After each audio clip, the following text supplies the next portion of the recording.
Bago nga tayo magsimula ay isang malaking shoutout kay Ronald Verbosidad, Edmond Cubalsopnet, Jamie Amadar. Naging mainit nga ang bakbaka ng Barangay Ginebra kontra nga dito sa NLEX at dito nga nakasalalay ang kanilang magiging pwestuhan sa quarterfinals dahil ang Barangay Ginebra nga ay number 2 seed samantalang ang NLEX Road Warriors naman ay number 6 seed. Manalo man o matalo ay pasok pa rin ang Barangay Ginebra sa quarterfinal samantalang ang NLEX naman ay kailangan nga nilang maipanalo ang laban nga nila dito sa Barangay Ginebra upang mapaganda pa ang kanilang pwesto sa quarterfinals. Kaya naman ganadong-ganado ang NLEX na matalo ang Barangay Ginebra. Ngunit ang Barangay Ginebra naman ay hindi magpapalamang at hindi magpapatalo at sumabay din sa lakas ng NLEX. Ngunit bandang huli ay nanaig pa rin ng NLEX at tinalo nga nila ang Barangay Ginebra. At ang Barangay Ginebra nga at ang NLEX ay parehong pasok na sa quarterfinals ng PBA.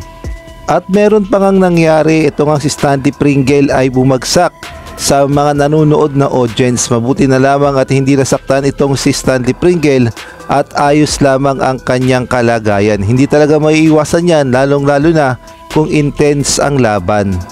At natapos nga ang laban sa final score na 76-72. Panalo nga dito ang NLEX Road Warrior kontra sa Barangay Ginebra.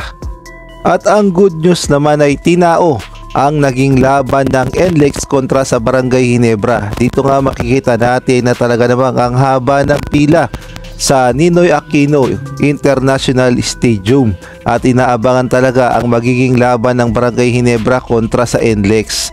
At masasabi nating hindi palaos ang PBA at tinatangkilik pa ng mga Pilipino.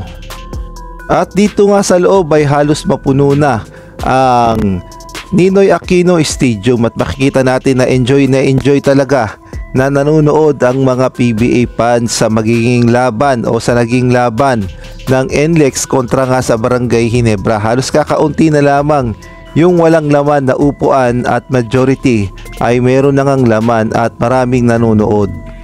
Hindi nga gaya sa nangyaring laban ng Terra Firma Jeep kontra nga dito sa Magnolia Chicken Templados kung saan masasabi natin na mukhang eto na ang pinaka-worst na attendees ng mga nanood sa PBA dahil ayon nga sa report sa naging laban nga ng Magnolia kontra nga sa Terra Firma Jeep, ang nanood lamang daw ay umabot lamang ng 98 na PBA fans.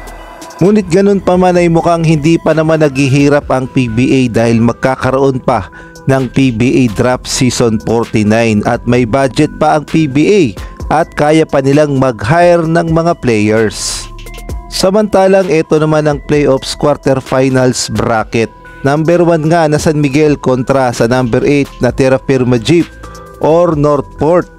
Number 4 na Talk and Text kontra naman sa number 5 na Rain or Shine. At number 3 na Meralco kontra naman sa number 6 na NLEX. At number 2 na Barangay Ginebra kontra nga sa number 7 na Magnolia. At magkakaroon nga muli ng Manila Clasico, ang banggaan ng Barangay Ginebra kontra nga sa kanilang kapatid na Magnolia Chicken Templados, number 2 seed versus number 7 seed. Kaya naman kaabang-abang talaga ito at paniguradong maraming manunood dahil ang Barangay Ginebra at ang Magnolia Chicken Templados ang pinakamaraming fan base. Kasama din dyan ang San Miguel Beermen sa PBA. Kaya naman itong si Commissioner Willie Marcial ayon nga sa mga report ay nagpaplano.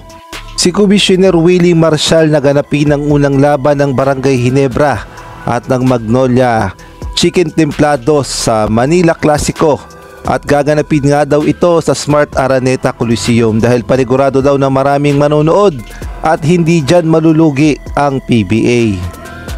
Samantalang sa mga nagtatanong naman kung kasali pa rin ba ang PBA sa BCL Asia na mangyayari sa Dubai sa June, ang sagot nga dyan ay hindi. Dahil nag-back out na nga ang PBA sa BCL Asia at ay na rin yan mismo kay Commissioner Willie Marcial.